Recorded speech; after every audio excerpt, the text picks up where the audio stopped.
ಕರ್ನಾಟಕದ ಒಂದು ಸಣ್ಣ ಹಳ್ಳಿಯಲ್ಲಿ ಬೆಳಿಗ್ಗೆ ಹೊತ್ತಿಗೆ ಮನೆಯೊಳಗೆ ಮಣ್ಣಿನ ಒಲೆಯ ಮೇಲೆ ಪಾತ್ರೆ ಕುದಿಯುತ್ತಿತ್ತು. ಅಮ್ಮ ನಿಧಾನವಾಗಿ ರಾಗಿ ಹಿಟ್ಟು ಹಾಕಿ ಮರದ ಚಕ್ಕುಲಿ ಹಿಡಿದು ಕಲೆ ಹಾಕುತ್ತಿದ್ದಳು. ಸ್ವಲ್ಪ ಹೊತ್ತಿನಲ್ಲಿ ಬಿಸಿ ಬಿಸಿ ಹೊಳೆಯುವ ರಾಗಿ ಮುದ್ದೆ ತಯಾರಾಯಿತು. ಮಕ್ಕಳಿಗೆ ಅದು ಸಾಮಾನ್ಯ ಆಹಾರ, ಅಪ್ಪನಿಗೆ ಅದು ದಿನದ ಶಕ್ತಿ, ಅಜ್ಜಿಗೆ ಅದು ನಮ್ಮ ಸಂಸ್ಕೃತಿ, ರೈತನಿಗೆ ಅದು ಹೊಲದ ಬಲ. ಒಂದು ದಿನ ಚಿಕ್ಕ ಹುಡುಗ ಕೇಳಿದನು, ಅಮ್ಮ, ನಾವು ದಿನವೂ ರಾಗಿ ಮುದ್ದೆ ಯಾಕೆ ತಿನ್ನುತ್ತೀವಿ?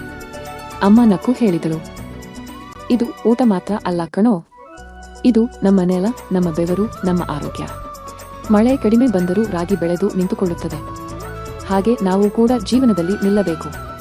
ಹುಡುಗನು ತುಪ್ಪದ ಜೊತೆ ಸೊಪ್ಪಿನ ಸಾರು ಹಾಕಿಕೊಂಡು ರಾಗಿ ಮುದ್ದೆ ತಿಂದನು.